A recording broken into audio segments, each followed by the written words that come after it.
আমি আসলে নিছক ভালো লাগানোর জন্য কাজটা করি না, যে লোকে ভালো বলবে, ভালো লাগবে তাদের, সেজন্য কাজটা করি না।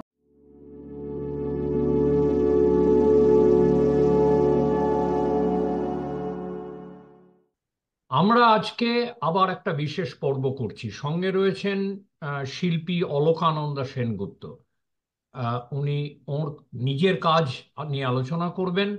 তারপর আমরা উম, তার তা নিয়ে আমরা আলোচনায় যাব। আমার সঙ্গে আমার টিমে রয়েছেন বিশ্বজিৎ মুখার্জি, মিতালি দাস, আহ, শান্তিনাথ পাত্র ও নবকুমার চক্রবর্তী। মন্তব্য বা প্রশ্ন নিচের কমেন্ট বক্সে লিখবেন। প্রয়োজন হলে ওখানেই উত্তর দেওয়া হবে। অলকানন্দা সেনগুপ্তর জন্ম 1963 সালে কলকাতায়। বিএফএ আর এমএফএ দুটোই করেছেন রবীন্দ্রভারতী বিশ্ববিদ্যালয় থেকে।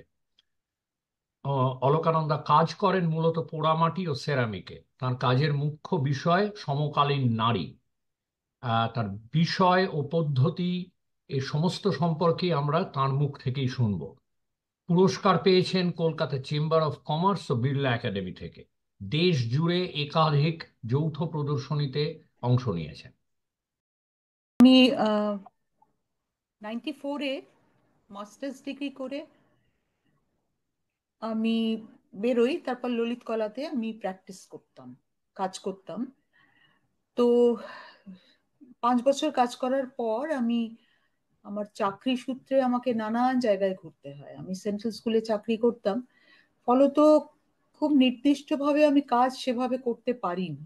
তারই মধ্যে যেটুকু করেছি সেগুলো আমি জানাচ্ছি, আপনাদের দেখাচ্ছি। আর রিটায়ারমেন্ট 2018-তে আমি ভিআরএস নিই, কারণ আমার চাকরিটা খুব এত ট্রান্সফার হচ্ছিল যে আমার পক্ষে আর নেওয়া সম্ভব হচ্ছিল না। আর 20 বছর হয়ে গেছিল, ফলত আমি রিটায়ারমেন্টের পর আমি আবার নিজের একটা স্টুডিও করে কাজ শুরু করি, মানে অনেকটা দেরি হয়ে গেছে আমার। তো এই জার্নিটা সম্পর্কে বলতে গেলে উম, আমি নানান রকম মিডিয়ামে চেষ্টা করেছি, সবটাই যে খুব সফল হয়েছি তা নয়। কিন্তু যেহেতু আমি রবীন্দ্রভারতীতে মাটি ছাড়া অন্য কিছু ছিল না, মানে কোনো ফার্নেস অব্দি ছিল না, ফলত টেরাকোটাটাই আমায় করে যেতে হয়েছে বহুদিন। এবং সেটাতেই আমি একটু এক্সপার্টাইজ আমার হয়েছে টেরাকোটাতেই। তো আমি এখন টেরাকোটাতেই কাজ করছি। আমি যেটা নতুন ব্যবহার করছি সেটা হচ্ছে টেরাকোটার উপর রঙের ব্যবহার, যেটা পার্মানেন্ট, এবং মানে পোড়ানোর আগে সেটা আমি ব্যবহার করি, ফলত ওটা থেকে যায় কাজগুলোর উপর। হুম। এটা এটা হয়তো আমার কাজগুলোকে একটা নতুন বৈশিষ্ট্য দেয়। এবং সেটা চোখে পড়ে, এবং আমার এক্সপ্রেশন গুলো অনেক সহজ হয় এই মিডিয়ামে কাজ করে। তো তার মধ্যে আমি মেটালও করেছি। উম, আর আমি যেহেতু বাইরে বাইরেই থেকেছি, আমাকে লোকে চেনে কম, আমার এক্সপোজারটা কম। আমার লোকে আমার সম্পর্কে জানেও কম। তো সেক্ষেত্রে আমি এই ফেসবুক হওয়ার পর থেকে আমি অ্যাকচুয়ালি ফেসবুকে আমি কাজগুলো দিই, এবং সেখান থেকেই আমি সাড়া পাই, লোকে আমার কাজ সম্পর্কে বলে, সেখানে আমি জানতে পারি এবং আমি ইন্টারাক্ট করতে পারি তাদের সঙ্গে। তো এইটাই আমার পটভূমি। তো আমি নির্মাণের কাজ, নির্মাণ আমাকে একটা অ্যাওয়ার্ড দিয়েছিল, 1 লাখ টাকার একটা অ্যাওয়ার্ড, সেখানে আমাকে মেটালের কাজ করতে আমি চেয়েছিলাম। তো সেই সময় 1 বছর আমি পুরো মেটালের কাজ করি, মানে প্রায় 25-30টা কাজ আমার মেটালে করা হয়েছে। উম, তারপরে আমি আবার টেরাকোটায় ফিরে আসি। ফলত মেটালটা আমি নিজে ফার্নেস করে নিজেই করেছি কাজগুলো, যদিও সেটা উম, আমি খুব একটা শিখিনি, আমার এক বন্ধুর কাছে আমি শিখে ওটা করেছি। উম, আর ইন জেনারেল টেরাকোটা এক্সপ্রেস করতে আমার ভালো লাগে। ইদানিং ইদানিং আমি সেরামিক্সেরও কাজ করছি। তো সেভাবে যদি আমি ছবি ধরে ধরে বলি, তাহলে বোধহয় আমার জার্নিটা বোঝাতে সহজ হবে। এই ইমেজটি আমি মেটাল পাথ দিয়ে, মানে মোমের পাথ দিয়ে করেছি কাজটা, ভেতরে ফাঁপা মোমের কাজ দিয়ে করেছি। আহ, এইটা আমি বোঝাতে চেয়েছি যে একটা জার্নি, একটা মানুষ একটা গাধার পিঠে বসে সে নিশ্চিন্তে চলেছে, তার কোনো তাড়া নেই, আহ, কোনো উদ্দেশ্য নেই। হয়তো সেই গাধাটিকে সে ঘাস খাওয়াতেই নিয়ে যাচ্ছে, কিন্তু এই পুরো ব্যাপারটার মধ্যে একটা একাকিত্বের কথা আমি বলতে চেয়েছি, যে কারণে আহ, আমি ওকে একাই দেখিয়েছি। এবং মানুষটার শরীরের মধ্যে সেই অনুভূতিটা আছে যে সে, আহ, তার কোনো তাড়া নেই, সে চলেছে আপন মনে। এইটা হচ্ছে আমার এক্সপ্রেশন এটা। তো আমি একটু এগুলোর ওপর জোর দিই। আর তখন আর আমার প্রিয় শিল্পী হচ্ছেন সোমনাথ দা। তো সোমনাথ হোর, তো খানিকটা সোমনাথ দা যেভাবে পাত মুড়ে মুড়ে কাজ করতেন, আমারও সেইভাবেই ইচ্ছে করেছিল তখন। তো আর যেহেতু মোম দিয়ে করতে গেলে পাত মানে মোমের প্লেট বানিয়ে করতে গেলে অনেকটা এইরকমই হয়, একটু বেগ পেতে হয়েছিল, কিন্তু জিনিসটা দাঁড়িয়ে গেছিল। তো সেই সেইভাবে করা কাজ। উম, পরের কাজটা দেখি। এইটা একটা খুব একটা সাধারণ একটা কম্পোজিশন, যেটা প্রায়ই দেখতে পাওয়া যায়, যে একটা ছাগলের পিঠে একটা কাক। তো এটা দু রকমের, মানে দুজন নিজের নিজের ভুবনের হয়েছে। হ্যাঁ, এ ওকে ডিস্টার্ব করছে না, ও ওকে ডিস্টার্ব করছে না, একটা আশ্রয় ওর পিঠের ওপর। হুম। আর এইটার ইয়ে করার সময়, মানে আমি এটা পাতিনা করার সময় খানিকটা রঙের আহ, পার্থক্য করতে পেরেছিলাম, যেহেতু আমি কখনো মেটাল করিনি এর আগে। ফলত আমার একটু অসুবিধেই হয়েছিল, কিন্তু আমি করেছি। হুম, যতটা সম্ভব পেরেছি আমি করেছি। এগুলো তো খুবই 6 ইঞ্চি বাই 4 ইঞ্চি, তো খুবই ছোট কাজ। হ্যাঁ, হ্যাঁ, হ্যাঁ, এটা ছোট কাজ, ছোট কাজ। আসলে বড় কাজ করার হয়ে ওঠেনি। প্রথম দিকের কাজ তো মানে ছোট কাজই করেছি। বড় আমি ফাইবারে করেছি, মেটাল ইয়ে টেরাকোটায় করেছি, কিন্তু মেটালে আমি বড় কাজ করার রিস্কটা নিতে পারিনি। পরেরটাই যায়। হ্যাঁ, এই কাজটা একটা মেছুনি, সে হয়তো মাছ আহ, কিনে, মানে মাছ ধরে তারপর সে বিক্রি করতে যায়। ঝুড়িতে মাছও আছে তার, আর সারা গায়ে তার মাছ আঁকা, জল আঁকা। মানে সেই মাছের আঁশের গন্ধ মেখে। আর সে যাচ্ছে বা দাঁড়িয়ে আছে। তো সেটা এক্সপ্রেস করার জন্যই আমি এই কাজটা এইভাবে করেছি, যে ওর উম, ওর কাজটা কিভাবে ওকে জড়িয়ে রেখেছে। হুম, তার তো একটা মানে যে মানুষ যে কাজগুলো করে তার একটা ছাপ পড়ে যায় তার কাজের উপরে, মানে তার শরীরে, তার চেহারায়। আমি অনেকটা সেইটা ভেবে ওকে এইভাবে করেছি। এটাও মেটালের কাজ, এটাও খুব বড় না।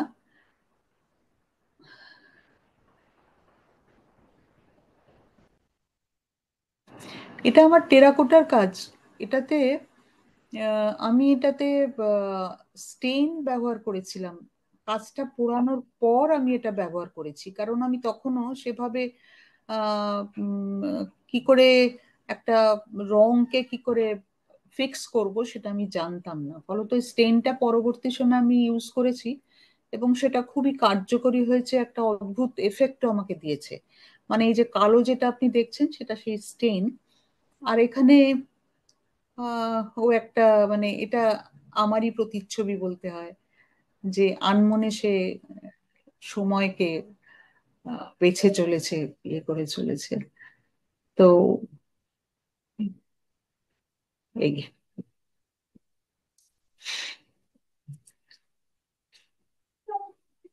এটা বেশ পরের কাজ। আমি তখন সেরামিক্সে কাজ করছিলাম, অনেক কাজই করেছি আমি, এটা আপনাকে পাঠিয়েছিলাম ছবিটা। তো সেরামিক্সের কাজও আমি কোনোদিন কলেজে করিনি, এটাও আমার মানে এক্সপ্লোর করেছি আমি এইভাবে। আর আমার একটু এক্সপ্রেশনের ওপর ঝোঁক আছে। মানে দুটো জিনিসের সম্পর্কের ইয়েটা আমি দিতে চাই, দেওয়ার চেষ্টা করি। তো এখানে এই পেঁচাটা, পেঁচাটা একটা কম্পেনিয়ন ওর, হ্যাঁ, ওর সঙ্গী। হ্যাঁ, এটা এবার প্রশ্ন হতে পারে পেঁচাই কেন। তো সেই জন্য আমি যেটা করেছি যে এই যে মানুষটা, মানুষটা যে আনমনে তাকিয়ে আছে, তাকে কিন্তু কোনোভাবেই পেঁচাটা তার ইয়েকে ব্যাঘাত করছে না। ও চুপ করে এসে তার কাঁধের ওপর বসেছে। যে আর সেই ওর সেই সাহসটা আছে, অন্য পাখি হয়তো এভাবে বসবে না। সেই জন্য পেঁচাটাকেই বেছে নিয়েছিলাম আমি। উম, আর এখানে একটা ত্রুটি স্বীকার আছে, এটা ভুল করে টেরাকোটা দেওয়া হয়েছে, এটা তো বলছেন ও, সেরামিক। এটা সেরামিক্স, হ্যাঁ এটা সেরামিক্স।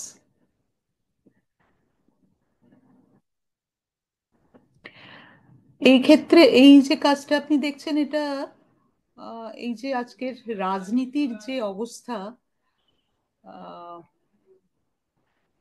রাজনীতির যে অবস্থা, ক্ষমতায় বসে আছেন একজন আহ, উলঙ্গ রাজা, যেটা আমরা বিভিন্ন গল্পেও পাই। হ্যাঁ, এবং সেটা আহ, এইটাই আমি বলতে চেয়েছিলাম। আর এই যে রংগুলো আপনি দেখছেন, এই রংগুলো হচ্ছে আহ, ইয়ে কালার, এটা হচ্ছে অক্সাইড কালার। অক্সাইড কালার রং করার পর, মানে কাজটা করার পর রং করে আমি এগুলো পোড়াই, তাতে এই রংগুলো আসে। আর যেটা আমার মনে হয় এটা একটা একটা নতুন বা একটা বৈশিষ্ট্য, হচ্ছে আমার কাজের বৈশিষ্ট্য, যে আমি এটাকে এইভাবে রং করে আমার এটাকে এক্সপ্রেস করতে অনেক সুবিধে হয়। দুটো রং যেহেতু আলাদা হয়ে গেছে, রাজা ফলত সে পশুটা থেকে আলাদা, এবং পশুর ওপর বসে সে তার দম্ভের প্রকাশ কিন্তু উল্টো হয়ে বসে আছে। হ্যাঁ, মানে আমি বোঝাতে চেয়েছি যে সে কতই মূর্খ, সে জানে না যে এই দম্ভ বা এই ক্ষমতা বেশি দিন থাকবে না।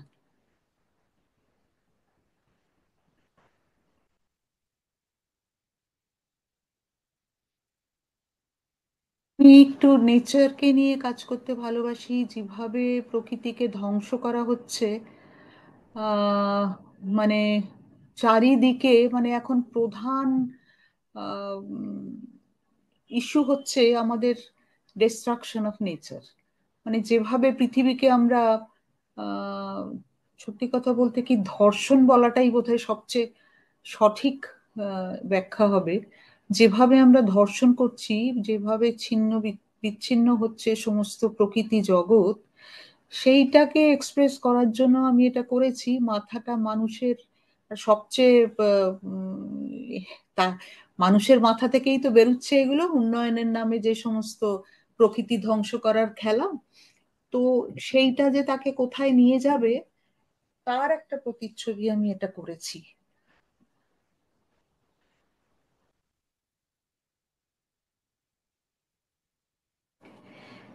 এটাও সেই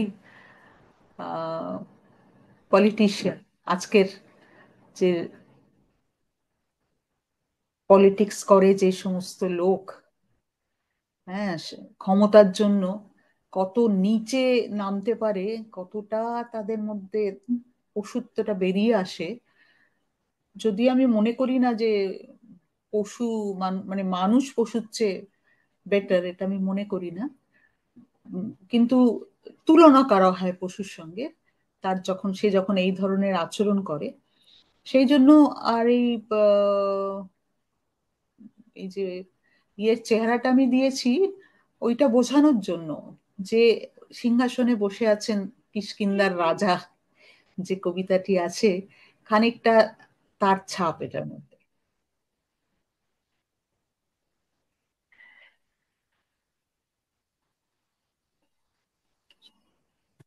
এই এর পরবর্তী সময়ে আমি, আমার ঝোঁক হয় নারীকে নিয়ে কাজ করার। আমি ফিল করতে পারি, আমি তো বহুদিন স্কুলেও ছিলাম, স্কুলে মেয়েদেরকে দেখেছি। আমার জীবনে পারিপার্শ্বিক, মানে যারা আমার আশেপাশে ছিল তাদের দেখেছি। আমি দেখেছি সবচেয়ে বেশি, মানে যে কোনো ধ্বংসাত্মক ক্রিয়ার মধ্যে সবচেয়ে বেশি এফেক্টেড হয় মহিলা এবং শিশুরা। এবং যেটা তাকে ফেস করতে হয় এবং তার সেখান থেকে বেরিয়ে আসা তার পক্ষে প্রায় অসম্ভব, অসম্ভব হয়ে ওঠে।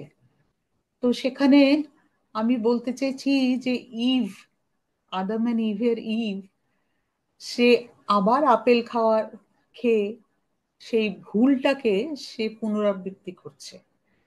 হ্যাঁ, যে ভুলটা সে আগেও করেছিল, তার হাত থেকে তার নিস্তার নেই, তাকে সেই আপেলটা খেয়েই যেতে হবে। এটা টেরাকোটা কালার।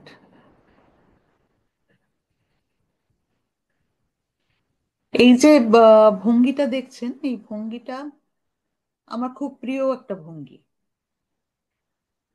এইভাবে আত্মস্থ হয়ে বসে থাকা। তো সারা গায়ে সে প্রকৃতিকে জড়িয়ে রেখেছে, তার মধ্যে ফুল আছে, ফল আছে, পাতা আছে। হ্যাঁ, সে নিজেও প্রকৃতি, সে সৃষ্টি করে,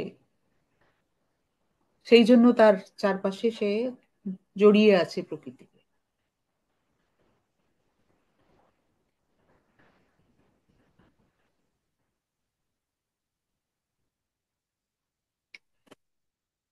বিলকিস বানু,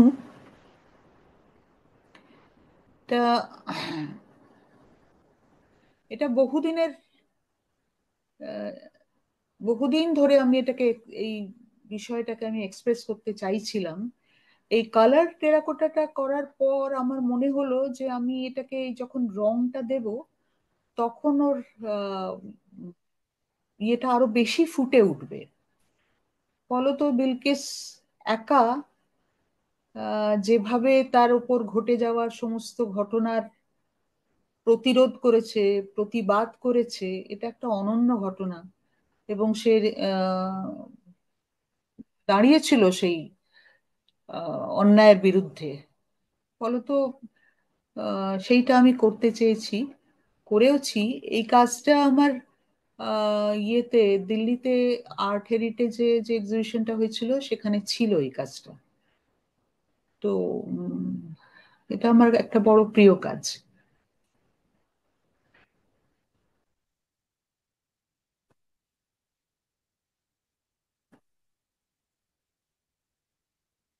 এই কাজটা পাওয়ার, এটা মলয় রায়চৌধুরীর একটা উপন্যাস আমি পড়ছিলাম। আহ, সেইখান থেকে এই জিনিসটার কল্পনা আমি করি। সেখানে উনি মানে এখানে বলছি যে ক্ষমতা আমার, আমি পুরুষ বিদ্বেষী নই, কিন্তু প্রকৃতি এমন ভাবেই তৈরি করেছে বিষয়গুলো যে একটা পুরুষ তার, সে বীর্য ত্যাগ করছে। হ্যাঁ, এবং সেই সেইটা দিয়ে সে আসলে রাজত্ব করছে, সেখানেই তার ক্ষমতা, সেখানেই সেটাই তার আইডেন্টিটি। ফলত ওই ক্ষমতাটা বোঝানোর জন্য আমি ওর মাথাটাকে ঘোড়ার মাথা করেছি, এবং একটা সবুজ রং দিয়ে আমি ওটাকে ওই স্ট্রাইকিং ব্যাপারটা আমি তৈরি করেছি।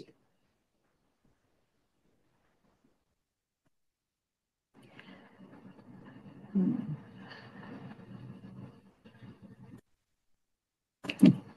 এটা একটা চিরন্তন আহ, ঘটনা। এই যে নারী পুরুষের সম্পর্ক, এটা আজকের নয়, বহু দিনের, যেখান থেকে সৃষ্টি হয়েছে। এবং সেই সম্পর্ক থেকেই জন্মেছে অনেক উদ্ভিদ।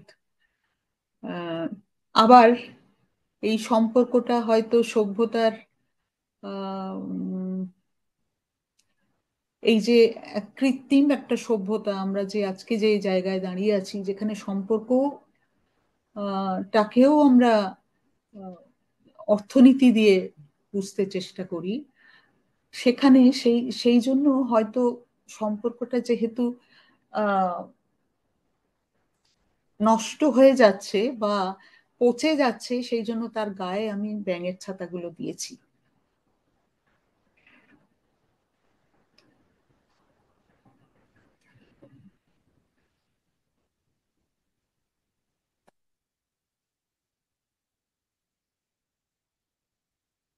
এখানেও সেই নারীবাদের কথা আমি বলছি, নারীর অধিকার, নারীর নারীর তার যে পাওনাগুলো আছে সেখান থেকে তাকে বঞ্চিত করা হচ্ছে, তার শক্তিকে খর্ব করা হচ্ছে, আর তাকে শুধুমাত্র একটা যৌনতার আহ পুতুল হিসেবে তাকে ব্যবহার করা হচ্ছে।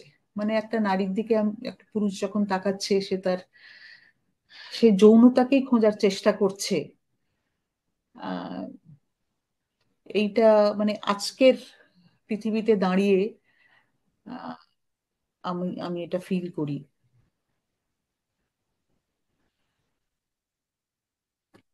অবশ্য নারীও নিজেকে সেইভাবেই আহ একটা একটা ক্ষেত্রে সে নিজেকে সেইভাবেই প্রেজেন্ট করছে, এটাও যেমন ঠিক। আবার আহ এই যে বাণিজ্যের ক্ষেত্রে সে একটা কমোডিটি হয়ে গেছে। হ্যাঁ, তাকে এইভাবেই দেখানো হচ্ছে, এটাও একটা ঘটনা। আমাকে এই প্যালেস্তাইন আর ইসরায়েলের ঘটনাটা ভীষণভাবে উদ্বেলিত করেছিল। এই যে যুদ্ধগুলো হয় তার মধ্যে সবচেয়ে বেশি আঘাত যারা পায় তারা হচ্ছে নারী এবং শিশু। যুদ্ধ তো একটা পাওয়ার দেখানোর জায়গা, ফলত একটি নারীর ওপর সেই পাওয়ারটা সহজেই দেখানো যায়। এবং শিশু, সে এতই অসহায়, তাকে নির্বিচারে মারা যায়। এবং এইখানে এই শিশুটি আহ সবকিছু হারিয়ে তার খেলনা পুতুলটাকে কোলে করে দাঁড়িয়েছে, এবং যুদ্ধের বীভৎসতা তার চোখে মুখে ফুটে উঠেছে। আমি এটাই করতে চেয়েছি।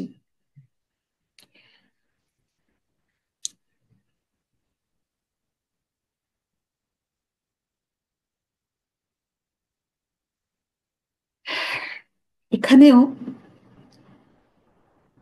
উম, এটা সেই অভয়াকাণ্ড, বা যে হারে চারিদিকে আম, এই ফ্যাসিস্ট লোকজন পাওয়ার আসার পর যেভাবে নারীকে একটা প্রোডাক্ট হিসেবে দেখা হচ্ছে, এবং যেভাবে তাকে ধর্ষণ করা হচ্ছে, আহ, তাকে কিছু বলতে দেয়া হচ্ছে না, তার ক্ষমতাকে মানে যেহেতু সে নারী, শুধু এই জন্যই ইভেন আমরা মণিপুরেও তাই দেখেছিলাম, একটি নারীকে নগ্ন করে হাঁটিয়ে নিয়ে নিয়ে যাচ্ছে। তো সেগুলো মানে খুব পেইনফুল, আমার পক্ষে সেগুলো সহ্য করা বেশ কঠিন হয়ে উঠেছিল। তো আমি সেখানে এইটা দেখিয়েছিলাম যে কিভাবে সে এই যে তার যন্ত্রণাটা কিভাবে সে ব্যক্ত করছে, সেটার প্রতিফলন এইটা কাজটার মধ্যে আছে।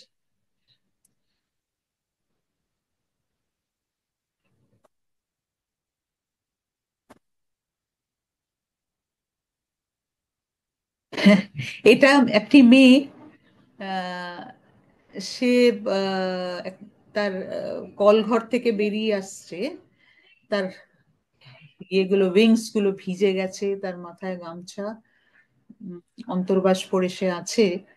এখানে আসলে আমি বলতে চেয়েছি যে তার আহ, যে তার স্বাধীনতার, তাকে নিজেকে প্রকাশ করার ইচ্ছে, সেগুলোকে স্তব্ধ করে দেয়া হয়েছে।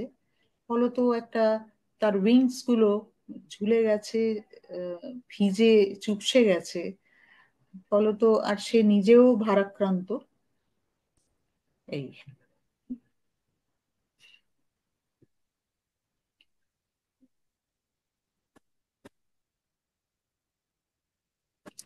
এটা সেরামিক্সের কাজ। এটা আমি ম্যাট ফিনিশে আর ইয়েতে করেছি, গ্লেজে। তো এটাও তাই যে মেয়েরা কিভাবে এই যুদ্ধকে কিভাবে দেখছে, কিভাবে ক্ষতবিক্ষত হচ্ছে নিজের প্রিয়জনদের চোখের সামনে, নিজের বাড়ি ঘর সংসার, তার শিশু সন্তান সব যখন সে হারাচ্ছে, তখন তার যে কষ্ট, সেইটার কথা এখানে বলা হয়েছে। যুদ্ধ শেষ হয়ে গেছে, কিন্তু যুদ্ধ ওদের ওদের যা দিয়ে গেছে সেটা শুধুই যন্ত্রণা। এটাও গাজার ওপরেই করা, যেখানে বলছি যে যে যে যন্ত্রণা দিয়ে ওদেরকে মারা হয়েছে, তার চেয়ে বেটার ডেথ ওরা পেতে পারতো। কিন্তু এমনই বীভৎস ভাবে ওদেরকে মারা হয়েছে অকারণে। কোনো শিশুরা তো কোনো দোষ করেনি। পলিটিশিয়ানদের মধ্যে নিজেদের মধ্যে যে দ্বন্দ্ব, সেটার কষ্ট পেতে হয় শিশুদের। এটা কিশোরী মেয়েটা।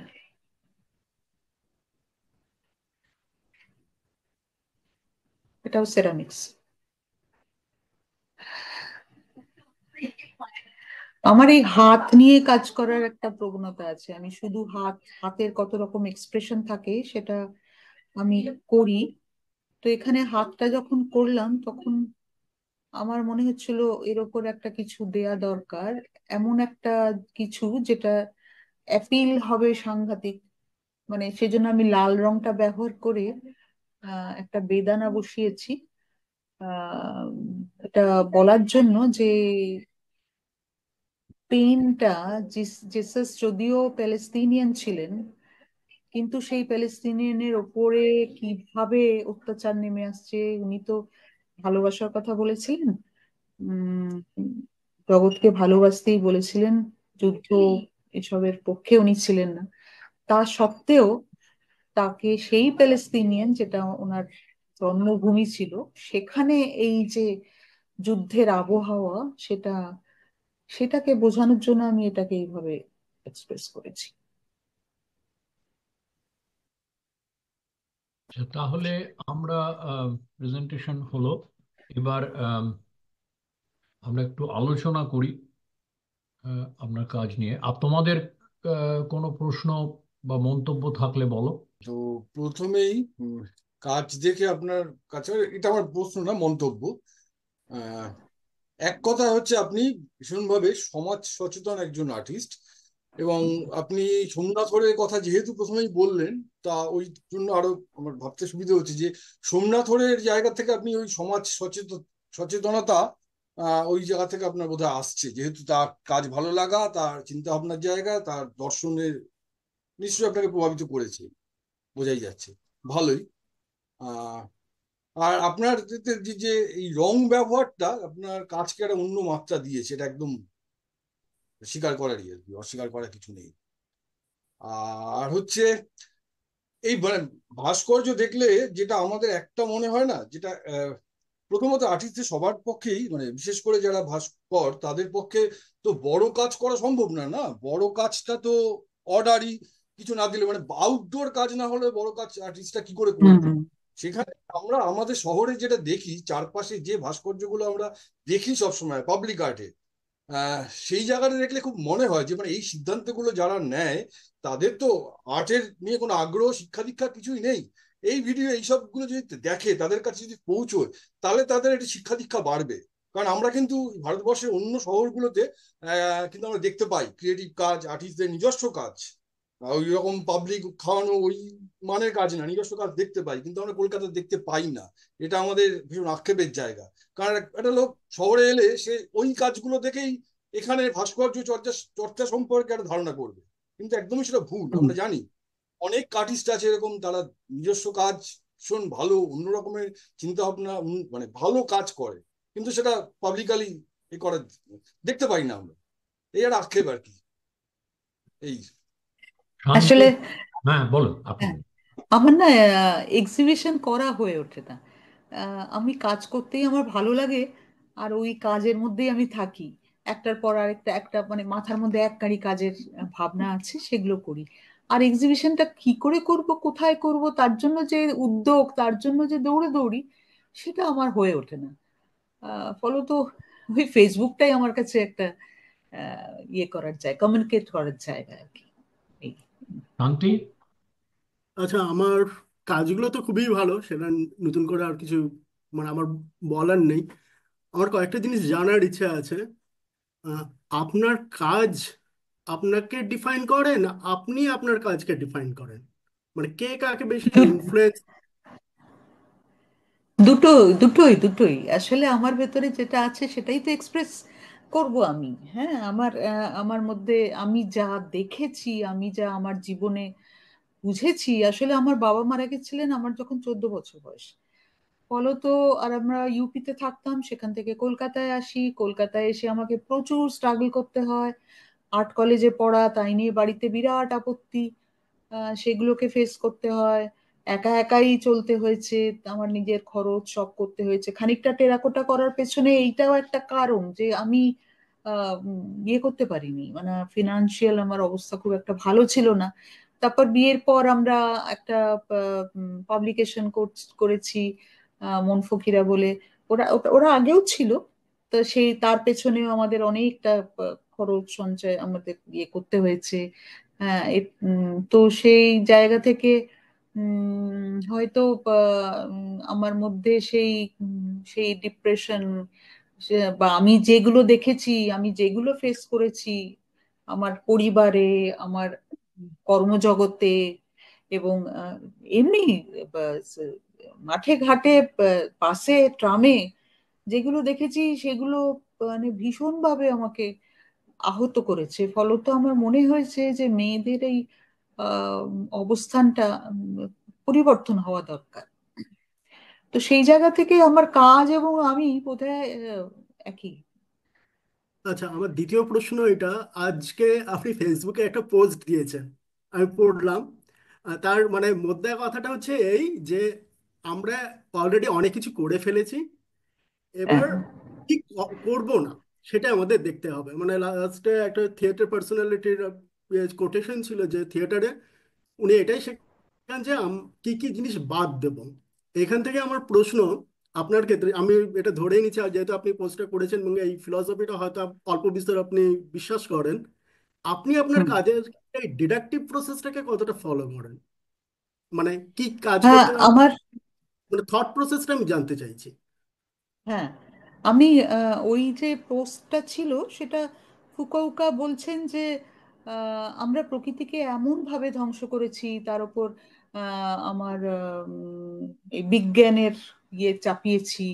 হ্যাঁ, এবং আরো আরো উৎপাদনের জন্য আমরা ইয়ে করেছি। ফলত আহ, প্রকৃতির আর কিছু নেই অবশিষ্ট। কিন্তু এই প্রকৃতিকে যদি আমরা ছেড়ে দিই, তাকে নিজের মতো করে যদি বাড়তে দিই, তাহলে কিন্তু আমরা অনেক অনেক উপকৃত হব। সেই জন্য উনি বলছেন যে আমরা বড় বেশি কাজ করে ফেলেছি, এবার একটু শান্ত হয়ে বসা আমাদের দরকার। তাহলেই কিন্তু প্রকৃতির মধ্যে যে গান আছে, সুর আছে, পাখির ডাক আছে, এবং এই যে শস্য আছে, এবং সেটা কোনো রকম বিষ দিয়ে তৈরি করা নয়। হ্যাঁ, আর এবং এইটাই আমাদের ফিলোসফি হওয়া উচিত।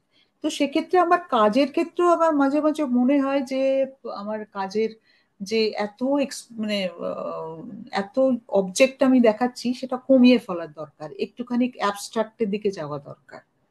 এটা আমি ফিল করি। আর এক এক সময় মনে হয় সব ছেড়ে ছুড়ে দিয়ে বাইরে কাজ করি, বাচ্চাদের সঙ্গে কাজ করি, তাদেরকে, বা যারা এই ডিসেবল বা যারা স্পেশাল ইয়ে মানুষ, তাদের সঙ্গে কাজ করি, এরকম মনে হয়। আর এই যে চারিদিকে যে আহ, সভ্যতা, এই যে মানে প্রোডাক্ট ওরিয়েন্টেড একটা জীবন, সেখানেও কিন্তু মানুষ প্রচন্ড ভাবে অসুস্থ। আমি দেখছি আমার পরের জেনারেশন, তারা যে কি সামান্য বিষয় নিয়ে ঝগড়াঝাটি করছে, কারণ তাদের মধ্যে এই ক্রিয়েটিভ ইয়েটা নেই। তারা দেখেও, তাদের সময়ও নেই, তাদের এইগুলো নিয়ে কাজ করার কথা কেউ বলেও না। হ্যাঁ, এটা এটা যে নিছক বিক্রি করার জন্য নয়, নিজেকে ভালো রাখার জন্য। মানে আমি দেখেছি নিজে, আমি যদি যখন খুব ডিপ্রেস থাকি, আমি কাজ করতে বসলে আমি আমার ডিপ্রেশনটা চলে যায়। হ্যাঁ, তো এই ব্যাপারটা আমার মনে হয় যে এই থেরাপি বোধহয় আমার পরের প্রজন্মের দরকার হবে। আচ্ছা, লাস্ট প্রশ্ন এটা। যেহেতু এনভায়রনমেন্ট নিয়ে বা মেয়েদের নিয়ে তো অনেকেই কাজ করছেন, আপনি আপনার কাজটাকে কিভাবে দেখেন অন্যদের থেকে? আপনি কোথায় আলাদা বা আপনি কি ভ্যালু অ্যাড করছেন আপনার কাজের মধ্যে? আমি আসলে নিছক ভালো লাগানোর জন্য কাজটা করি না, যে লোকে ভালো বলবে, ভালো লাগবে তাদের, সেজন্য কাজটা করি না। আমি মূলত নিজে যেটা এক্সপ্রেস করতে চাই সেটাই করি। আবার যখন বেশি বা, সেরকম হয় যে দেখি যে অতিরিক্ত রং বা একটা চটক তৈরি হচ্ছে, তখন আমি সেটাকে ইউজুয়ালি শেয়ার করতে চাই না। হয়ে যায়, অনেক সময় হয়ে যায়, কারণ ভেতরে তো ওই জিনিসগুলো থাকে।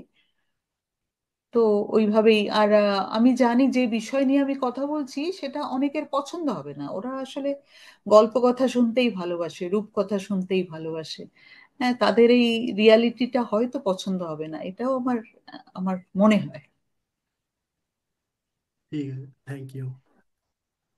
আচ্ছা, মিতালি বলবো। হ্যাঁ।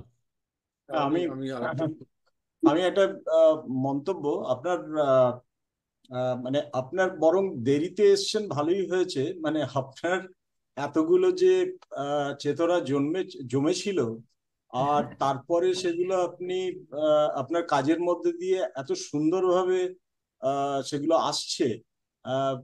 এক্সপ্রেশনের কথা মানে আমি বলছি যে আপনার অনেক কাজ এদিক ওদিক দেখেছি, কিন্তু দিল্লিতে ওই হেরিটেজে আমি ওই এক্সিবিশনটা দেখতে গিয়েছিলাম, এবং ওখানে বিলকিস বানোর ওই কাজটা দেখে বোধহয় আপনি ওটা স্টেইন টেরাকোটা ছিল।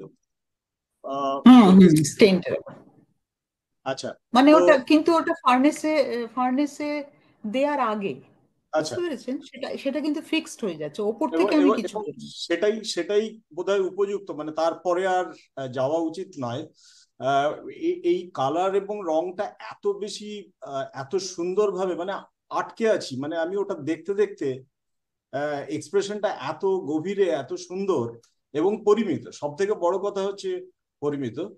তো অসাধারণ, এবং আপনি এরকমই কাজ করুন। আর কিন্তু আমার একটাই প্রশ্ন, সেটা হচ্ছে যে এই স্টেন টেরাকোটাটা প্রসেসটা একটু যদি বলেন, মানে আপনার রংটা কি রং ইউজ করেন? আমি এটাকে অক্সাইড কালার বলে। নানান অক্সাইড। রকমের অক্সাইড অক্সাইড পাওয়া যায়, তার মধ্যে খুব বেশি ভেরিয়েশন নেই। হলুদটা তো নেই। হলুদ করতে গেলে আমি স্টেন কালার ইউজ করি, মানে সেরামিক স্টেন। এটা আচ্ছা, এক সেরামিক্স। ধরনের সেরামিক্স, হ্যাঁ, সেরামিক্সও হ্যাঁ বলতে হ্যাঁ, পারেন। মানে আমি সেটাই ভাবছি যে ওটাই। হ্যাঁ, সেটার ঠিক মধ্যে আছে। একটু মাটি মাটি মিশিয়ে বা কখনো কখনো ফ্রিট মিশিয়ে আমি ওটাকে অ্যাপ্লাই করে দিই, করে একটু বেশি টেম্পারেচারে, কারণ রংটা তো গলে ওটার সঙ্গে ফিক্স হতে হবে। হুম সেই হুম। জন্য একটু বেশি টেম্পারেচারে, আবার এত বেশি টেম্পারেচারও নয় যে আমার মাটিটা গলে যায়। এরকম হয়েছে যে মাটিটা গলে গিয়ে ডিফর্ম হয়ে গেছে। হ্যাঁ, ওটা তো বেশি বেশি হিটে গেলে। হ্যাঁ, হ্যাঁ, বেশি হিটে গেলে সেইভাবে করি। মানে আমি হুম, বলছি যে দুটো জিনিসই আমি মানে পাচ্ছিলাম, সেটা হচ্ছে যে যেমন একটা যন্ত্রণা আছে মানে এই হুম। মেয়েটির চোখে মুখে এবং বেতে, কিন্তু তার পাশাপাশি আবার মানে একটা নান্দনিক জায়গাও তৈরি হচ্ছে, মানে ভীষণ ভাবে, মানে অল ওভার আমি বলছি। তো সেটা এবং দুটো হাত যখন সেভাবে ধরে রাইট আছে, রাইট, তার মধ্যে সেই যে প্রত্যয়টা আছে যে ও ছেড়ে দেবে অসম্ভব না মানে, ফিল্ড। হ্যাঁ হ্যাঁ হ্যাঁ, এক্সপ্রেশনটা একদম মানে যথেষ্ট। মিতালি কিছু বলবে? আমার কোনো প্রশ্ন নেই, তবে মানে আমার ওনার কাজ খুবই ভালো লেগেছে। আর খুব সাধারণ কিন্তু খুবই এক্সপ্রেসিভ লেগেছে। তো ভালো লেগেছে আমার। আমার আমার গোটা দু এক প্রশ্ন আছে। প্রথমত হচ্ছে, এই যে ধরুন আপনি টেরাকোটা সেরামিক করেন এবং স্মল স্কেল, ছোট ছোটর মধ্যেই, ছোটই বলবো এগুলোকে। আম, ধরুন কন্টেম্পোরারি আর্টে যে স্কাল্পচারের যে জগৎটা, ভাস্কর্যের জগতে, আম, আপনি এই যে টেরাকোটা বা সেরামিকের জায়গাটা কি বলে আপনার মনে হয়, যেখানে আহ, মানে ভাস্কর্য সে নানান রকম, সে কাস্টিং কার্ভিং থেকে শুরু করে কনস্ট্রাকশন অ্যাসেম্বলেজ, তো স্কাল্পচার তো ভালোই জানেন কোন কোন বিভিন্ন দিকে গেছে, সেখানে খুব ইন্টিমেট এই ধরনের এবং মিডিয়াম টেরাকোটা এবং পার্টিকুলারলি সেরামিক, যেমন ধরুন সেরামিকের যে স্ট্যাটাস আর্ট হুম। এডুকেশনে, সেটা তো এখনো অনেকটা প্রান্তিক রয়েছে।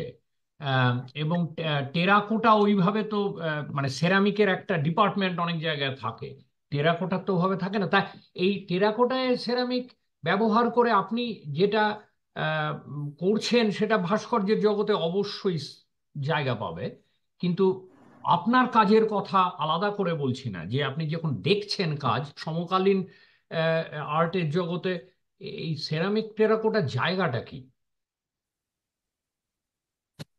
হ্যাঁ, আমি যখন দেখি কাজগুলো আমার আমার নিজের মনের মধ্যেও এই প্রশ্নগুলো আসে যে আমি নিজেকে কিভাবে এদের পাশে দাঁড় করাবো, বা এদের জার্নিটা কি।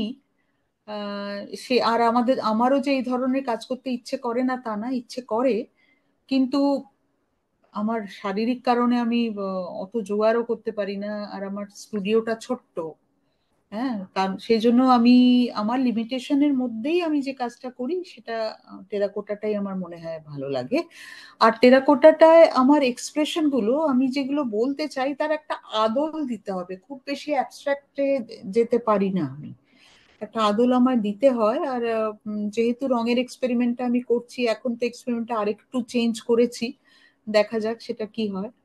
তো সেই ক্ষেত্রে এক্সপ্রেশনটা দেওয়ার ক্ষেত্রে আমার মনে হয় টেরাকোটাটা আমার কাছে খুব প্রিয় একটা মিডিয়াম।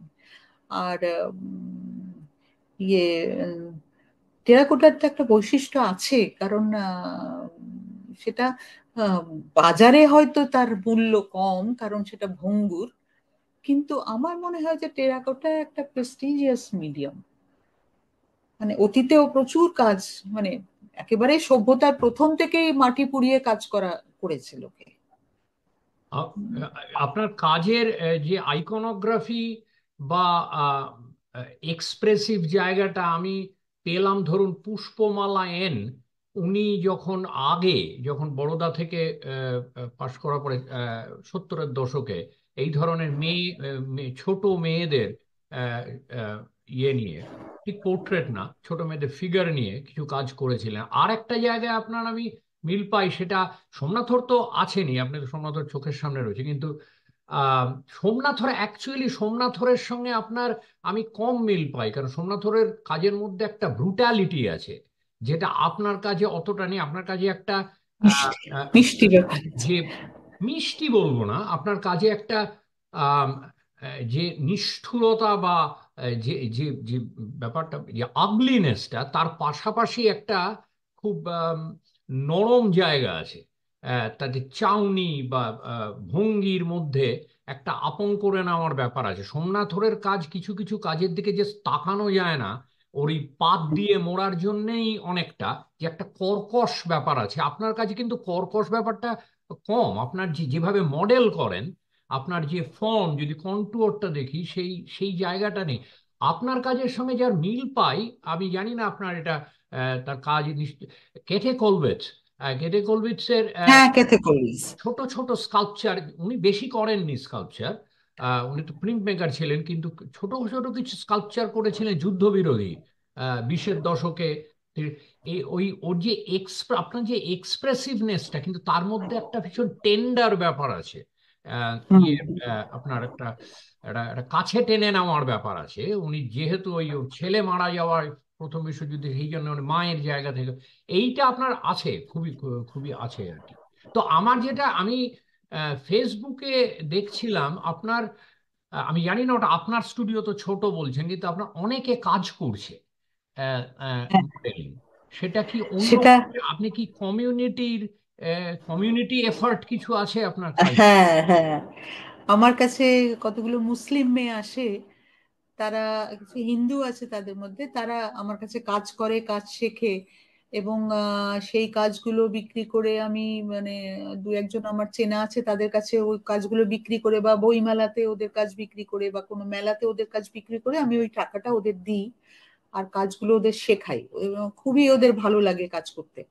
তো ওইটাও ওদের কথাই বলছিলাম। হ্যাঁ, আমার স্টুডিওটাও ছোট, মানে ওই একটা ফ্ল্যাট বাড়ি, মানে একটা বাড়ি সেই অর্থে, মানে স্টুডিও কিন্তু আমি ঠিক না। আরো অনেক ধরনের মানুষকে দেখলাম, এমনকি আমার ব্যাচমেট বুবলুকেও দেখলাম, সুবুদ্ধ ঘোষ, ও দেখছি হ্যাঁ, একটা করছে ও আমাদের একটা একটা ইয়ে হয়েছিল, ওয়ার্কশপ।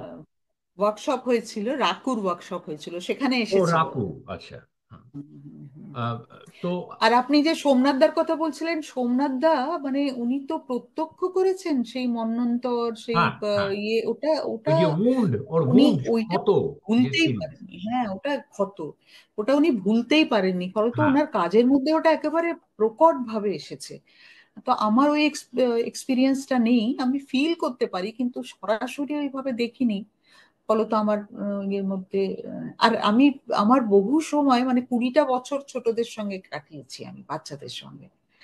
তো স্কুলে ছিলাম যেহেতু, ফলত একটা বাচ্চাদের প্রতি আমার স্নেহটা খুব প্রবল। আপনার কাজের যেটা খুব মানে মানে কাজের দিক থেকে তো আলোচনা করাই যায়, কিন্তু আপনার কাজের যে মাধ্যম এবং যে ধরনের কাজ করেন আপনি, সেটা কমিউনিটি এনগেজমেন্টে খুব কাজে দেবে। কারণ আহ, ধরুন আপনি মানে যারা কখনো করেনি এই আপনি তো বলছেনও যে এসে শেখে, এটাতে টেরাকোটা সেরামিক এগুলো খুব মানুষকে নিয়ে আসে আর কি। কারণ কাউকে যদি হুম আপনি যদি কেউ যার আর্ট কলেজের ট্রেনিং নেই হঠাৎ তাকে মেটাল কাস্টিং তো বা স্টোন কার্ভিং তো হবে না ওইভাবে। হুম। এগুলোতে এই এই এই যে একটা ইন্টিমেসি আছে মডেলিং এর, হ্যাঁ হ্যাঁ এর জন্য আপনি মানে অনেক জায়গায় অনেক পরিস্থিতিতে অনেক কমিউনিটির মধ্যে আপনি একটা ওয়ার্কশপ করলেন, এটা অনেক মানে সম্ভাবনা আছে আর কি। আর আপনার হুম যে যে সাবজেক্ট ম্যাটার,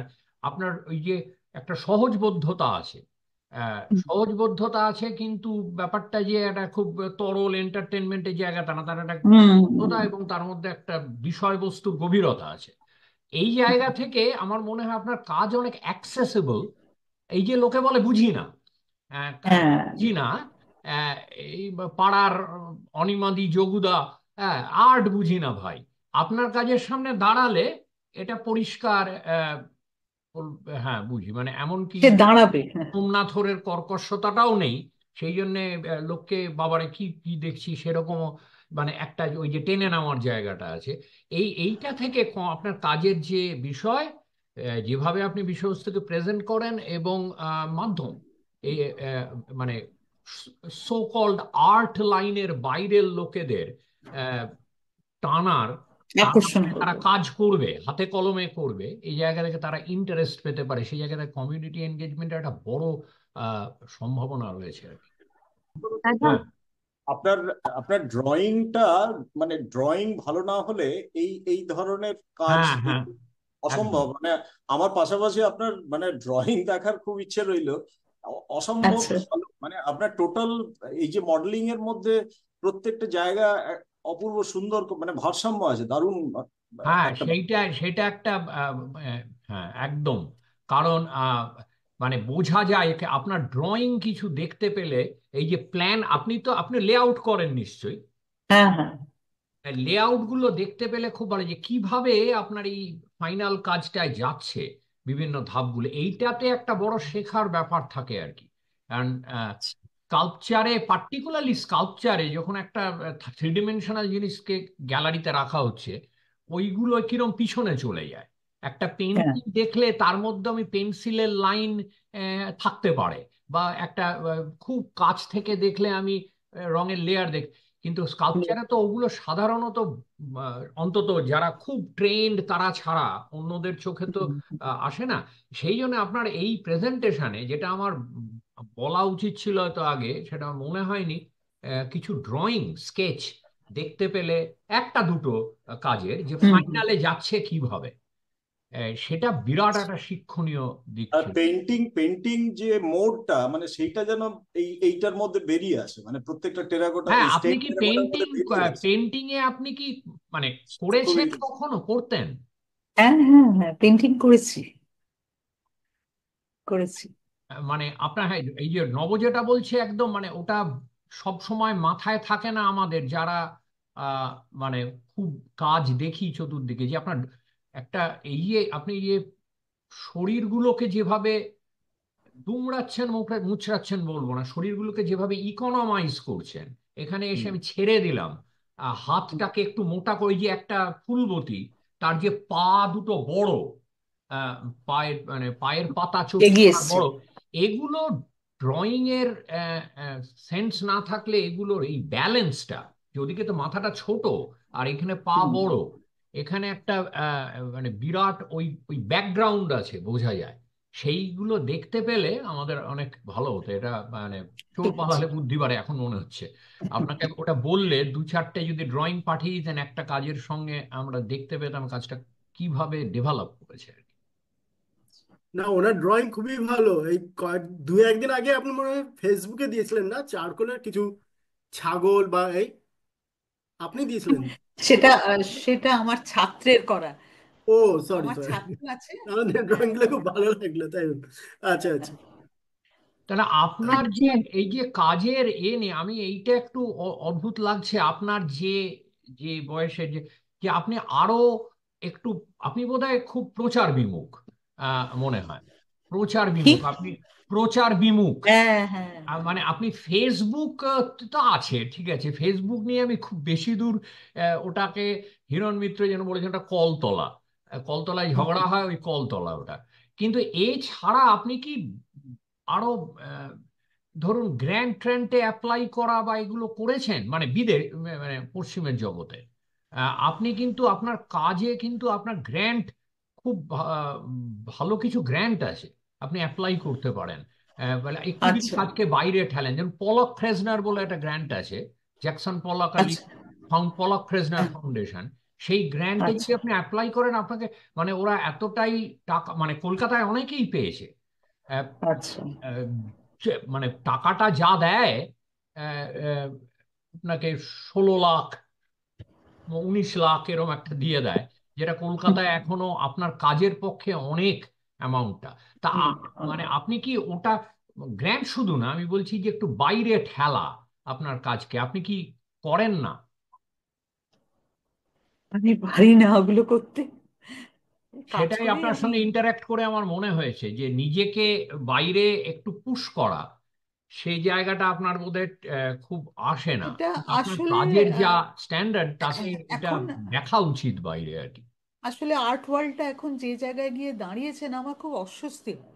হ্যাঁ, সেটা ঠিক। এমন এমন কথা, এমন এমন কথা আমরা বলে সবাই এরা। একমত সে ব্যাপারে। হ্যাঁ। না, যে তবে আপনি যদি একটু ভাগ করে নেন যে আপনি বছরের 8টা মাস কি 9টা মাস আপনি কাজ করবেন আর 3টে মাস নিজের প্রচার করবেন, তাহলেই ব্যাপারটা মিটে যায় আর কি। নিজের প্রচার কথাটা বললে অনেকটা মানে মানে প্রচার শোনায়, মানে আমি ওই বাবা ওই প্রচার আবার কি করবো প্রচার আর নয়, আমি ঠিক বলতে চাইছি যে একটু পুশ গ্যালারিতে করা। প্লেস করা, হ্যাঁ। মানে এটা আপনি, আমার মনে হচ্ছে যে বিভিন্ন গ্যালারিতে এটাতে আজকে তো আপনার কোনো সিডি বা ওই সব ফ্ল্যাশ ড্রাইভ পেন ড্রাইভ পাঠালেও হবে না, আপনার কাজের আপনাকে একটা ওয়েবসাইট করে লিংক পাঠাতে হবে। লিংক হুম। কিন্তু এটা পাঠার বিভিন্ন গ্যালারি বা এতে যে আমি এইটাই আমার মনে হয়েছে আপনার কাজ দেখে যে কলকাতায় এত স্ট্রং ফিগারেটিভ টেরাকোটা, কলকাতার জগতে, আমি সারা ভারত বলতে পারবো না, কলকাতার জগতে আমি দেখেছি বলে মনে পড়ে না, হয়তো দু একজনের দেখেছি, কিন্তু তারা কনসিস্টেন্ট নয়, মানে তাদের পরে আর দেখিনি। দু একটা এক্সিবিশন দেখেছি। আপনি যেরকম আপনার কাজ করে যাচ্ছেন সেটা, এবং আপনার যে আর্টিস্ট হিসেবে যে ম্যাচিউরিটি বয়সের এবং অভিজ্ঞতা, তাতে আপনার কাজ আমার মনে হয়, এবং এত কাজটা এত অ্যাক্সেসিবল, ওই ওই যে বললাম কন্টেন্টের দিক থেকে, যে মানুষ আহ, এটাকে করবে। আর তার মধ্যে একটা অদ্ভুত আছে, মানে যারা দেশজ দেশজ করে লাফায়, যে কোথায় আমার দেশজ ক্যারেক্টারটা থাকছে, এটা এমনিতেই আছে। ওটাকে কেউ দেখে কখনো বলবে না যে এটা ফ্রান্সের লোক করেছে।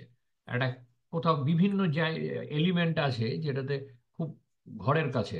তো এটা মানে যাই হোক, আপনি এতদিন যখন নিজের এক্সপোজারের জন্য, যে এখন আর হবে না, সেটা আমি আপনাকে বলছি। এই যে এরা মনে মনে হাসছে, কারণ আমি নিজের ব্যাপারেও তাই।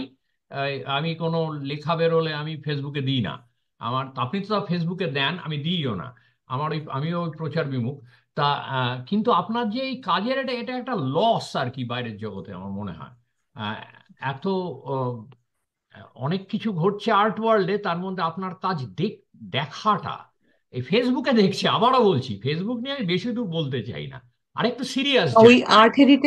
আর্ট হেরিটেজে যখন আমি কাজগুলো দিয়েছিলাম এবং প্রথম দিন গেছিলাম, আমি ওপেনিং এর দিন 3 দিন ছিলাম ওখানে।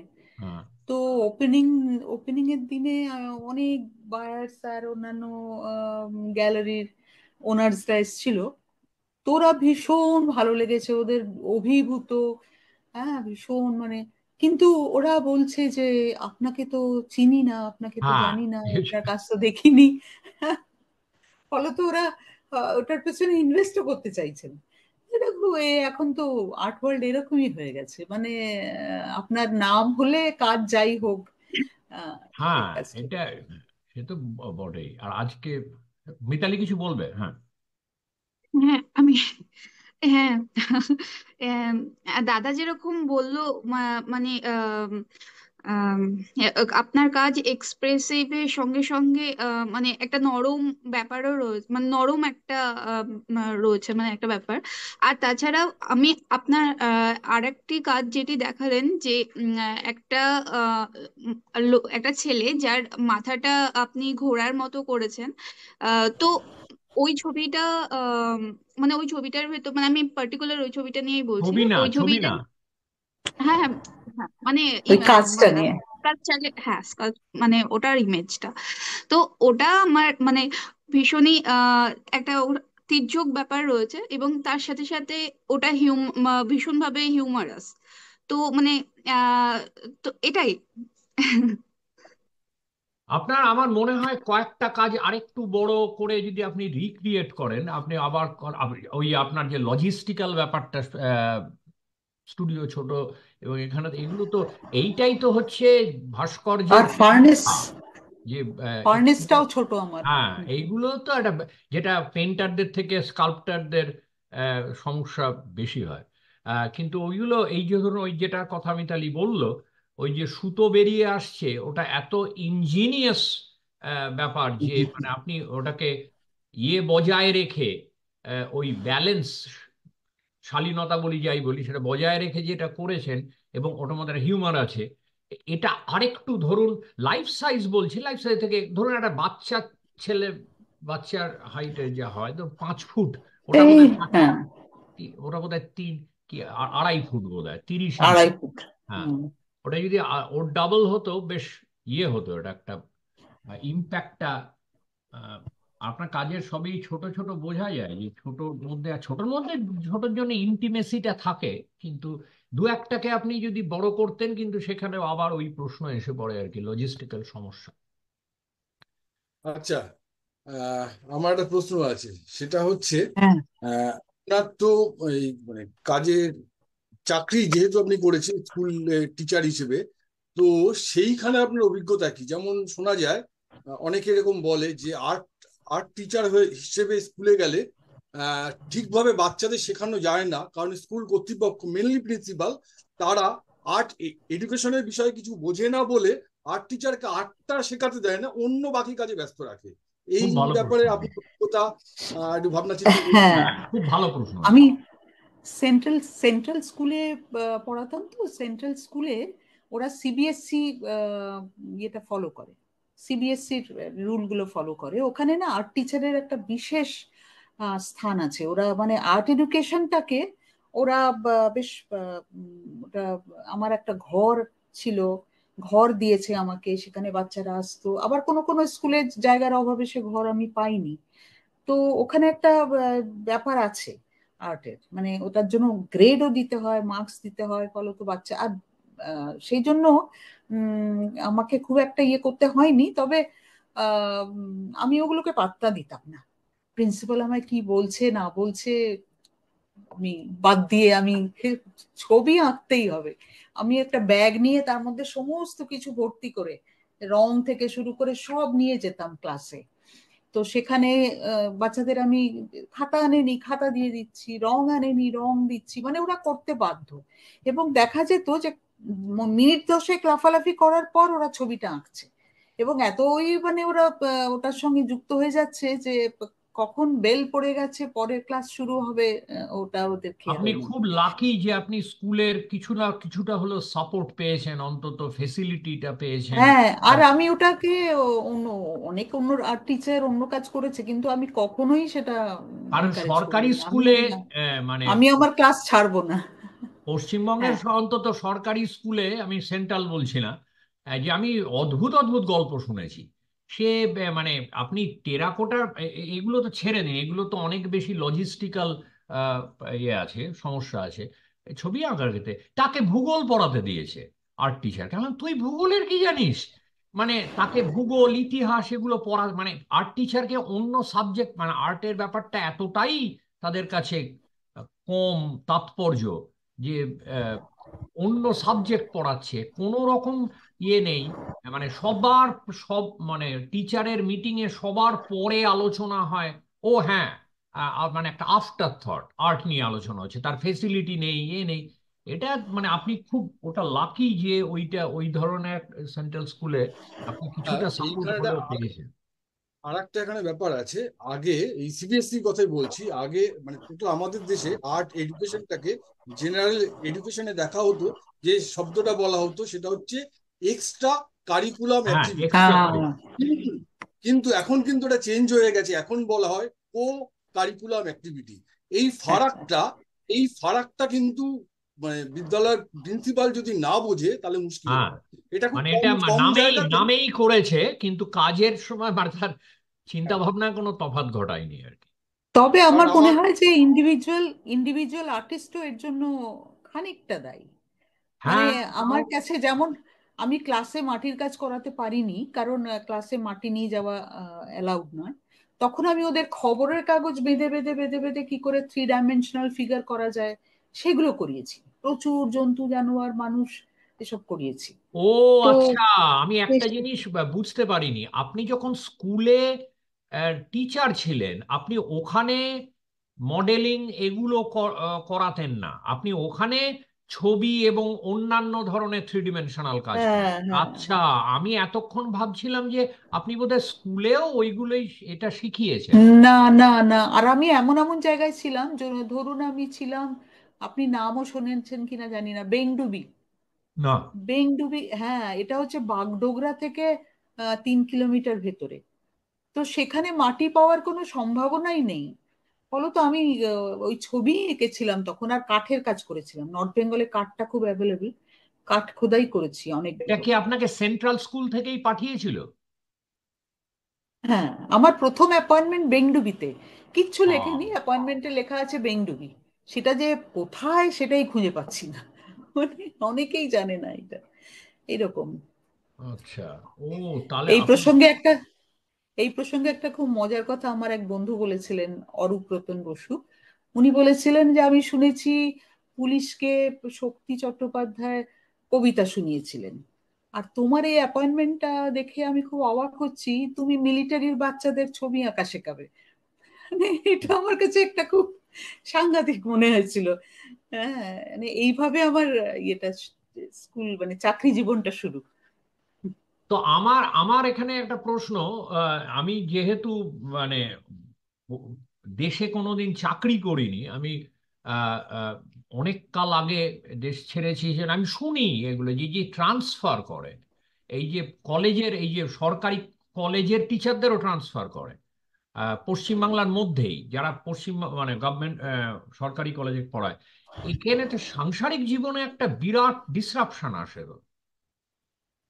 হ্যাঁ, সাংঘাতিক, সাংঘাতিক। আমি তো চিরকালই প্রায় একা একা থাকতে হয়েছে হ্যাঁ, আমাকে। সাংসারিক জীবনে একটা বিরাট ডিসরাপশন আসবে। এবং হ্যাঁ, যেখানে যেখানে শুনি নাম, এটা আজকেরটা সবচেয়ে এক্সোটিক আমার কাছে, বেংডুবি। কিন্তু এরকম মানে মানে আমাদের কিন্তু কাছে ভারী, অনেকটা দূর মানে যেগুলো আমার অরুণাচল কিন্তু, প্রদেশে বা এতে দিল। হ্যাঁ, কিন্তু আমার কাছে এটা খুব ভালো, মানে আমার কাছে খুব একটা হ্যাঁ, বিশাল ইয়েও মনে বহির্গত। হয় এখন। এখন যে আমি ওইখানে না গেলে কত কিছুই হয়তো দেখতে পেতাম না। ঠিক আমার হ্যাঁ। বাড়ির পেছনেই ছিল কার্শিয়াং পাহাড়। ওরা আমাকে পাঠিয়েছিল সান্দাকফু, 44টা ছেলে আর 5টা মেয়ে নিয়ে আমাকে ট্রেকিং ট্রেকিং করতে পাঠিয়েছে। হ্যাঁ, আর টিচারকে এইসব করতে হতো আবার। তো বাবা। তখন খুব খারাপ লেগেছিল, কিন্তু ওই যে 10 দিনের জার্নি আমার এত ভালো লেগেছে যে আমি জীবনে ভুলবো না। তো মানে ওইটা এইগুলো যে আসলে আপনার। ওইটাই বলছি যে হ্যাঁ, পজিটিভ দিকটা যদি দেখি। পজিটিভ মানে আপনার ওইটা যদি হ্যাঁ, দুধ জল ফেলে দুধটা নিতে পারেন তাহলে আজকে, নইলে পুরোটাই হ্যাঁ, তিক্ততা, যে ওদিকে হ্যাঁ, তাকালেই তিক্ত। তিক্ত, তাহলে মুশকিল হয় আর কি। আমি এরকম লোক জানি কলেজে পড়ায়, তারা খুব তিক্ত এই আর তারপরে এই রাজনৈতিক ব্যাপার থাকে, তার অ্যাডমিনিস্ট্রেশনের সঙ্গে ভালো বনে না, পাঠিয়ে দিল এদিকে নর্থ বেঙ্গলে, এখানে ওখানে পাঠিয়ে দিল। তারা এতবার তাদের ট্রান্সফার হয়েছে, তারা এত তিক্ত, মানে তারা আর্টের লোক কিন্তু এত তিক্ত, সেই তিক্ততা থেকে আপনি যে ওই অভিজ্ঞতাগুলো নিয়েছেন, সেটা আর্টিস্ট বলেই হয়তো পেরেছেন, তারা আর্টিস্ট বলে ওই জায়গাটা হয়তো আর পায় না। ভীষণভাবে সাংসারিক জীবন ডিসরাপ্টেড হয়েছে এবং তাদের কোনো কিছুই এই পাথেয়টা নেই আর কি, আপনার যেটা আছে। ঠিক আছে, চলো তাহলে, আজকে অনেকক্ষণ কথা হলো। আপনাকে অনেক ধন্যবাদ এই আমাদের এখানে প্রেজেন্ট করার জন্য। আমরা আশা করব ভবিষ্যতে আপনার কাজ আরো নতুন কাজ হলে আরো একবার আপনি আসবেন, এবং তখন কিছু আমি মনে করে বলবো আপনাকে, কিছু ড্রয়িং, স্কেচ ইত্যাদি দেখাতে আর কি। আচ্ছা, ঠিক আছে, ওকে, ধন্যবাদ, অনেক ধন্যবাদ। Thank you, good night. Thank you.